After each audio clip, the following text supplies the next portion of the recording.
Iceland, the land of fire and ice. It is my immense pleasure to be able to visit Iceland for the very first time. When it comes to natural beauty, it doesn't really get any better than the country of Iceland. My mission is simple. I have one rented car and about a week's worth of time here in Iceland. What I want to do is see as much as I can in that limited amount of time. Renting a car gives you the freedom to go wherever you want, whenever you want. Now, as much as I would love to continue talking to you in this intro video, my time is limited, so I will leave you here. But the good news is, you're coming with me. Now, let's go see Iceland together.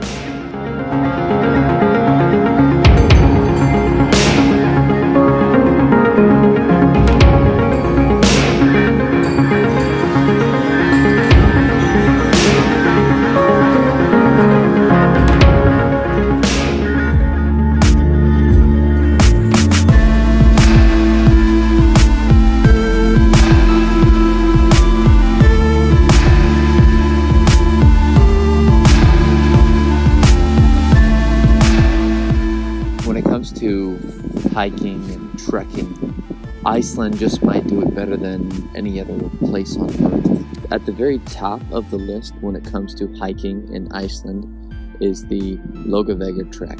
The Laugavega Trail is a world-famous 3 to 4 day trek through some of the most spectacular sights in the Icelandic wilderness. The Laugavega Trail is actually only available for a few months throughout the year. It opens up around the start of July and is walkable from July, August, and into September. The starting point of the Laugavega Trail is a place called Landmannalaugar. They also call this place Tent City, since when you get here by bus, you'll see all these tents propped up right at the beginning of the Laugavega Trail. So obviously it's a very popular spot to start the hike. Really what Landmannalaugar is known for is the color of the mountains. So these mountains they call rainbow mountains because you look at them and they are all types of different colors.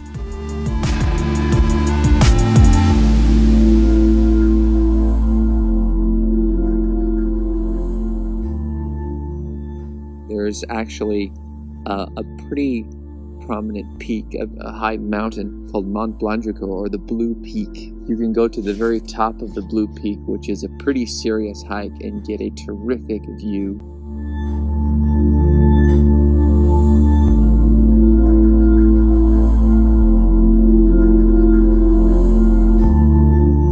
Welcome to the summit of Mount Blanjuka, otherwise known as the Blue Peak. Getting up here can be quite the challenge. It takes anywhere from an hour to 2 hours depending on your level of fitness, but I would encourage you to push through the tiredness, push through the sweat, push through the difficulty, because when you are up here, you get a sight of all the beauty that Iceland has to offer. On one side, you see the mountains with all of the colors. It's no surprise they call these rainbow mountains because you look at them and you see almost a light pinkish color, a dark brown, green. To the other side, you see hills, volcanoes, and lakes, geysers with steam popping up. It really is the quintessential Iceland postcard getting up here. It's called the Blue Peak. It gets its name from the shimmering blue-black color of its sides. One cool fact is that the rugged terrain that you see here when you climb up literally was formed out of lava. So you're walking on an old lava-formed mountain. From here you get a good shot of the Landmannalaugar campsite. You can see all the tents that look like little puny ants. One thing to keep in mind if you are coming up Blanjuka is to take your time. Don't make it a race, especially if you are here in the summer months. You have all the daylight in the world. I say that just because some of the gravel can be a little bit loose, and it's not worth slipping off the side of one of these drops here because the drops seem like they don't end. It's safe to say that if you do take on the Blue Peak hike, it will be one of your favorite hikes you've ever done. Once you are up here, enjoy the view, take it all in, and congratulate yourself on a terrific view. Those of you who are hiking enthusiasts, who love to push yourselves and enjoy being in one of the most beautiful places in the world should definitely consider hiking the Långavägar Trail.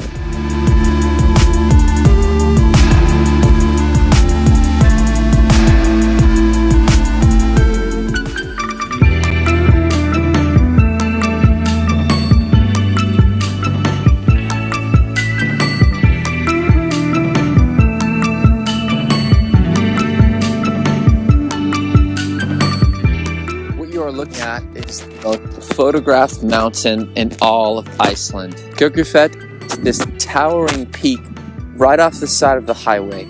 If you're at this part of western Iceland, it's impossible to miss. Next to Kirkjufell is actually Kirkjufellsfoss, which is this three-tiered waterfall that is just gorgeous. On the opposite side of the waterfall is where you can take that really well-known shot of the waterfall on one side and the mountain on the other.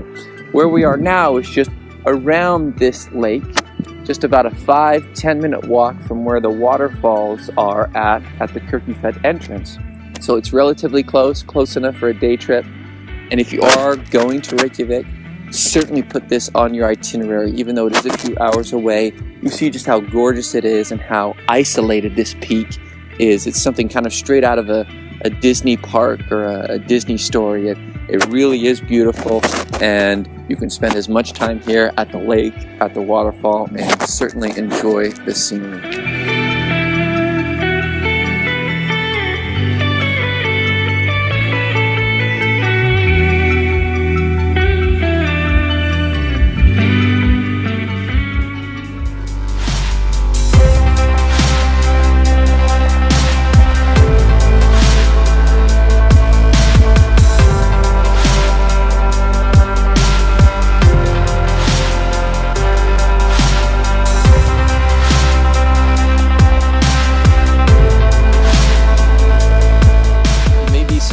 To find that one of the most popular tourist destinations in the entire country of Iceland is a crashed military plane. Thankfully, everyone in the crash survived.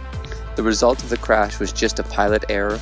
The pilot switched to the wrong fuel tank, downing the plane. The result we have of the crash is a pretty amazing sight. You have this large silver United States military plane contrasted against this black sand beach of Iceland. It makes for a really interesting and unique picture, and if you want to come and see this site, there's a small little parking lot right on the edge of the highway. You can park there, and there are some signs that will point you to this direction. It's about a 1-hour walk if you're walking at a pretty good pace to get out here, so you want to make sure you have enough food, supplies, and certainly camera equipment if you want to come and photograph this thing. Going inside is pretty cool. There's not much there. There's pretty much just the main shell or the main body of the plane. Obviously all the wings are gone, but going inside and going around it gives you a good idea of what happened or what the crash was like. If you are in the area, make sure you pass by and see Sandar. The plane is a really cool sight. It gives you an interesting perspective and it makes for a wonderful picture.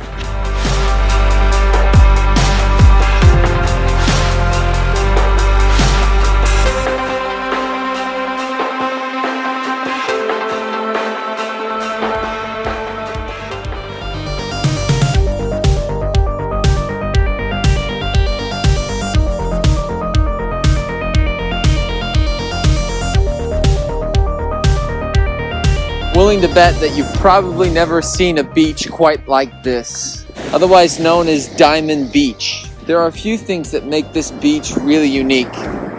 First of which is the sand. We're on a very fine black sand. I'm sure that goes back to volcanic roots somehow. They call this place Diamond Beach for a reason. Upon the shore, large chunks of ice come washing up, and they look like diamonds in the sun. So on a day like today where it's relatively sunny, I won't say warm, you have these chunks of ice wash up on the shore and reflect the sun to give the appearance of diamonds. Now these chunks of ice are coming because there's a giant glacier on the other side of the beach. This glacier provides the ice that floats around and makes its way to the beach. It is nice and sunny out, and the sun does provide a little bit of relief from the cold. However, this is not your traditional beach in that this isn't a place you probably want to stick your toe in the water. In fact, you want to be careful of that unless you want hypothermia. The sand really is cool. I actually put some in a little container and I'm going to keep it with me. I've never seen sand like this before. It's pure black and very delicate. It's quite a drive to get out here. It's about 4.5 to 5 hours from Reykjavik, but the drive is absolutely worth it when you get out here to see the way that these chunks of ice reflect the sun on the beach. Diamond contrasted with the black sand. It really is cool, and it's worth your time. So if you have the time and you're able to get out here, you should definitely plan on it, because not only can you see Diamond Beach with the black sand, you'll also be able to see a real-life glacier, which not a lot of people get to see.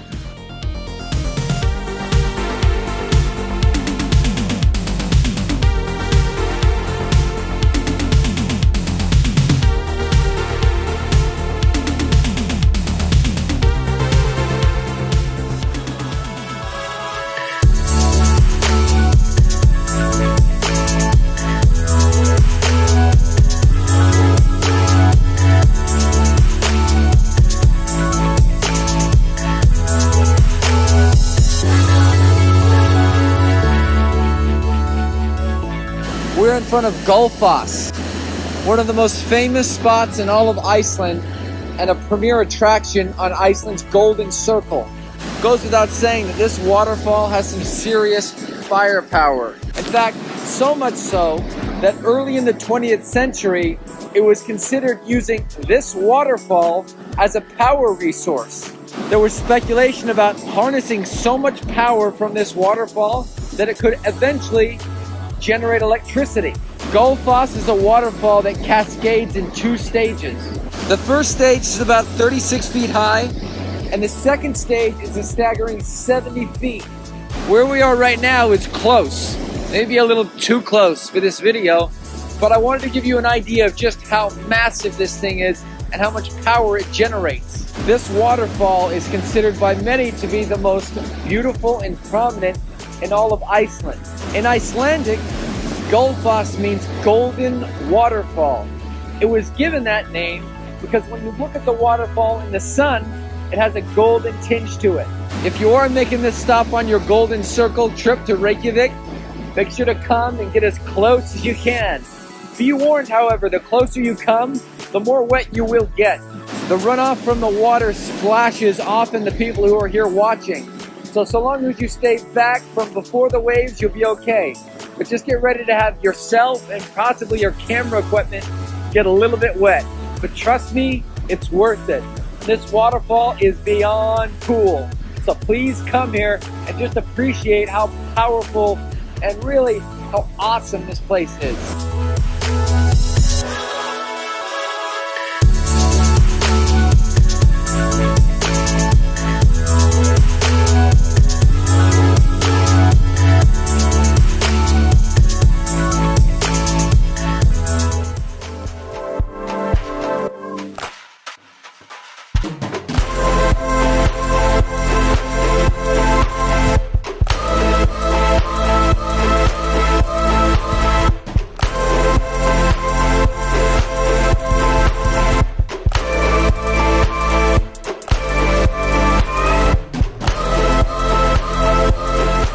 About every 5 to 7 minutes in the center of the geyser hot spring area, you see the Great Geyser.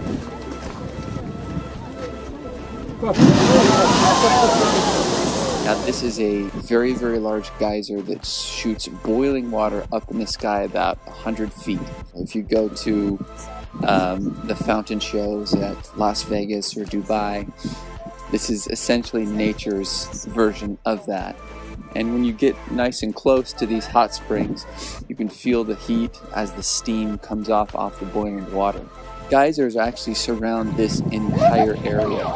So if you walk around, you'll notice that there are several areas where you can get very close to these hot spots and see these boiling water. So obviously if you're close to Reykjavik, if you're planning on doing the Golden Circle, make sure you hit the geyser hot spring area and make sure to spend some time waiting for the Great Geyser that shoots up every 5 to 7 minutes. Again, the good news is you won't have to wait too long because it's going to be shooting up. Try and camp out and get a good seat right in front, and then go a little further back so you can get a good vantage point of that Great Geyser shooting off.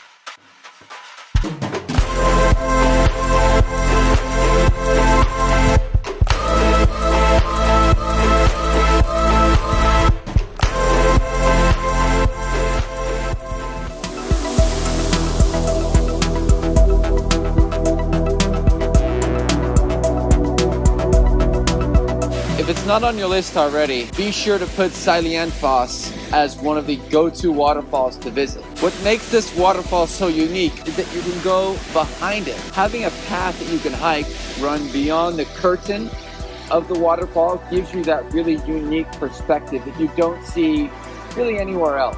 When you come here to visit Iceland, just be prepared to get wet. Obviously, being this close to a waterfall, you're going to get a little bit of water on you, especially if the wind blows. Iceland is a terrific location and one you should definitely put on your list. In a country with so many terrific waterfalls, it's hard to find one that's so unique, and yet we have.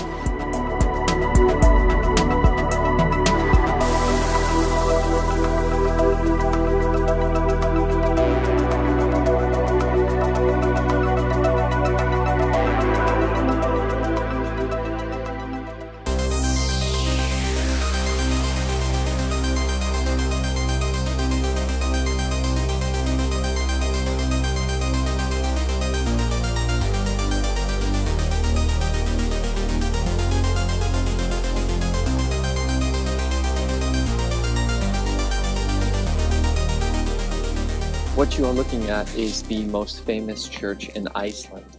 This is called Hallgrímskirkja.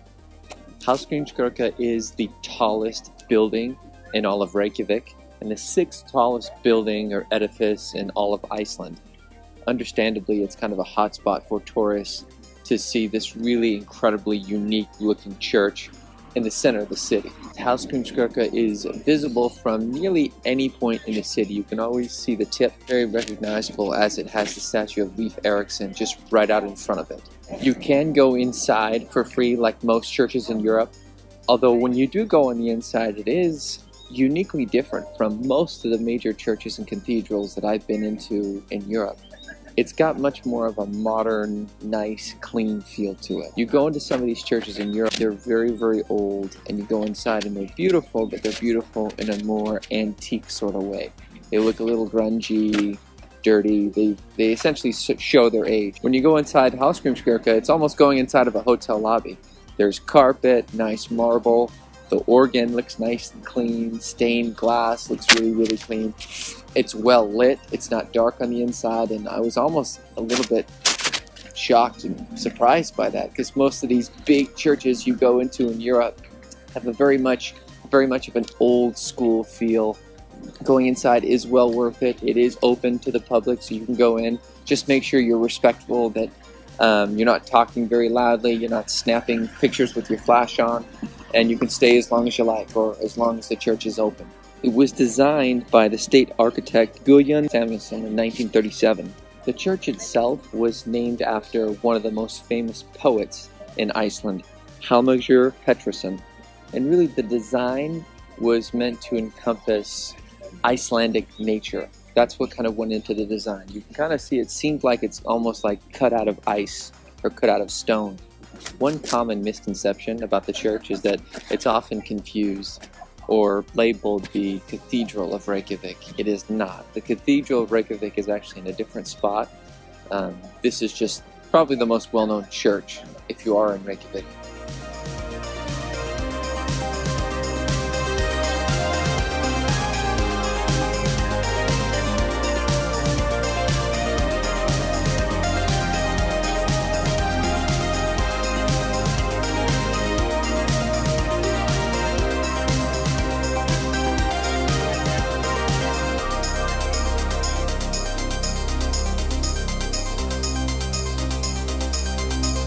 Reykjavik. It is the capital as well as the largest city of Iceland. It really has a small town feel to it. You see a lot of tourists pouring in and out of the Hallgrímskirkja church, the opera house, the Sun Voyager.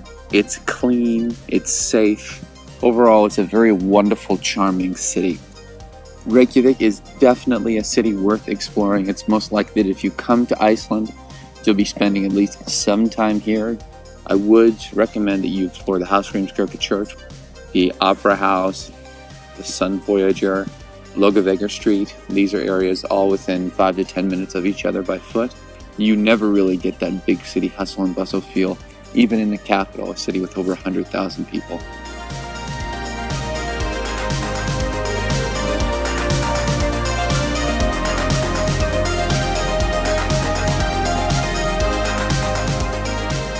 One thing you may have to get used to if you visit Iceland in the summer is just the amount of time that it's light outside. Right now, it's just past 11 o'clock at night. That's right, 11 o'clock at night. This can allow you to see several different sites in the city because you have so much daylight. So make use of it. Conversely, the opposite is true in the wintertime. If you're coming to Iceland, then get ready for some pretty short days and a lot of winter darkness. Honestly, it makes photographing things at night a little tricky, which isn't my favorite. I like getting some good night shots. Since it's never night, sometimes that's hard, but the daylight makes it worth it.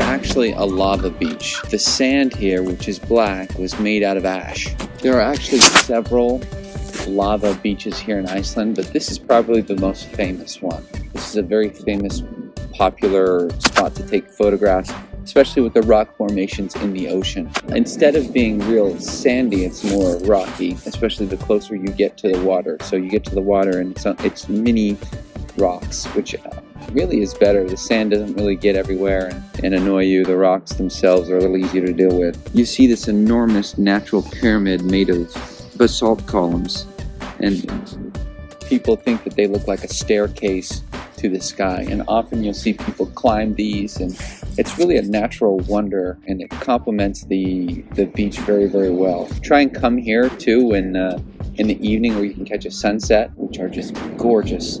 Like most of the places here in Iceland, it gets busy, but not terribly busy, so you can come down here and enjoy a perfect evening and enjoy the cliffs and have it to yourself. Another good time to come to Rensfara Beach is earlier in the morning. There are just a few people here on the beach, and to be here alone, you get a good, quiet, serene feeling. You just hear the crashing of the wave. Obviously, come to Rensfara Beach. This is a gorgeous place. I'm willing to bet you probably haven't seen a beach like it. To the extent that you are able to try and walk as far as you can along the beach, and you'll be in for a very peaceful, serene experience.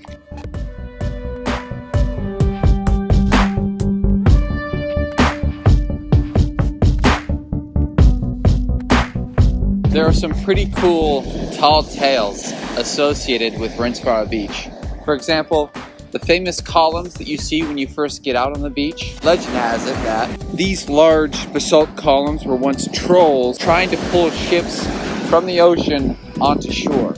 However, according to legend, the trolls went out too late, dawn broke, and the trolls were turned into stone. So aside from having beautiful beaches and just organic natural beauty, there are also tall tales and legend associated with the beach that makes it all the more interesting. So the closest village to Rensfara Beach is a city called Vik. Vik is just a small fishing village. However, there are some terrific hotels and restaurants, and it makes for a great spot to stop at if you do have the intention of viewing and coming to see the beach. When you come here in the evening, you get some great shots of the sun setting against the rock. Like a lot of the major sites here in Iceland, Rensfara Beach is not very far away from Reykjavik. If you're renting a car, it shouldn't take you longer than about 2 hours to get out here. And when you are out here, take your time, enjoy it, walk the length of the beach, and take in what is one of the most unique beaches in the world.